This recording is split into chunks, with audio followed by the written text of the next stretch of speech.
This video is brought to you by pinesandmaples.ca, where you can find all sorts of great Canadian products made by Canadian creators. Enjoy!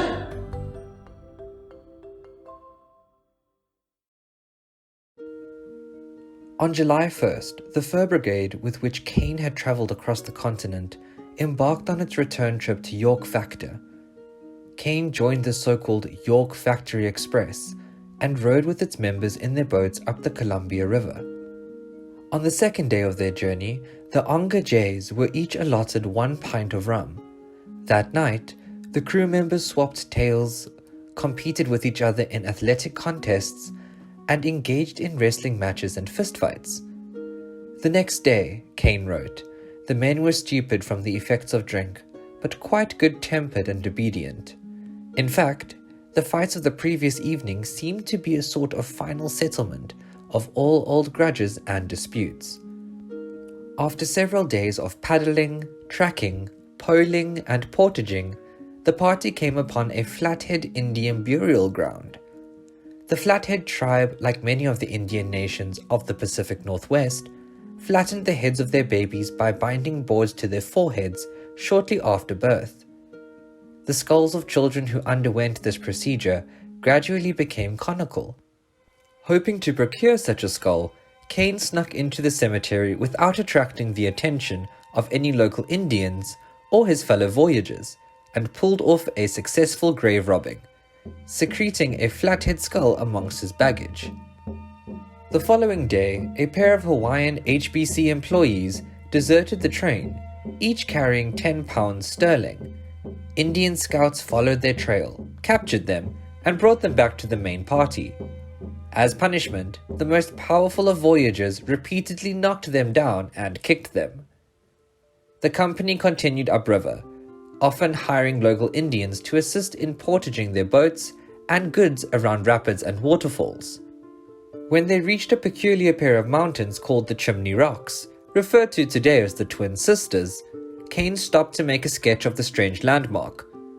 While he drew, a local Walla Walla Indian told him an old Indian legend about an ancient battle of wits between a wolf and a grasshopper which took place on the banks of the Columbia, and a subsequent romance between the wolf and 3 sisters, the resolution of which explained the origin of the Chimney Rocks and other landmarks in the area.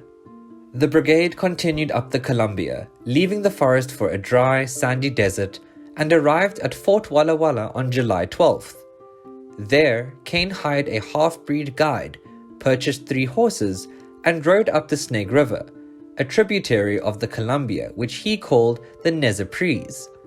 He followed the snake to the mouth of the Pelouse River, which he called the Pelouse. There he met a local Indian chief, who informed him that upriver he would find a waterfall that no white man had seen before. Kane proceeded up the Pelouse, and sure enough, came to the Pelouse Falls. I had not advanced more than a mile, Kane wrote, when the chief came up to us and guided us to the falls through one of the boldest and most sublime passes the eye ever beheld. At the foot of the falls, we made our encampment, and our guide left us, quite satisfied with his present of tobacco and ammunition.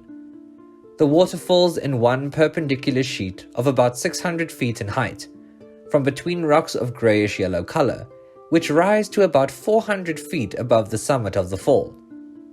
The water tumbles into a rocky basin below, with a continuous hollow echoing roar, and courses with great velocity along its bed, until it falls into the Nez Perce. Kane and his guide proceeded above the falls, where they found a field of succulent wild currants. The travellers continued up the river, Kane sketching as he went, making their way through a desolate desert. Eventually, Kane's guide protested that he had to return to the fort in order to check on his wife, of whom he was jealous. Reluctantly, the painter followed his guide back to Fort Walla Walla. On July 18th, presumably after his guide had checked on his wife, Kane and his companion headed for a Presbyterian mission headed by a Dr. Marcus Whitman, said to lie 60 miles from Fort Walla Walla. Although local Indians warned Kane that he would die of thirst before he reached the mission, the painter decided to risk the journey anyway. The pair reached the mission house at 6 p.m., in a state of severe dehydration. Kane spent the next few days visiting with Dr. Whitman and his wife, and meeting and sketching several of the local Cayuse Indians. The painter noted that, by middle age, the teeth of most of the regional natives was worn to the gums on account of the sand which often tainted their food. Kane and his guide returned to Fort Walla Walla on July 22nd, where a large war party of Walla Walla and Cayuse Indians had just returned from a disastrous campaign against Californian prospectors.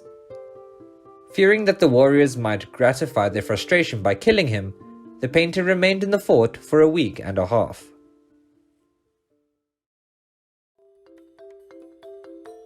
Thanks for watching. If you enjoyed this video, please check out our website pinesandmaples.ca, where you can find all sorts of great Canadian products.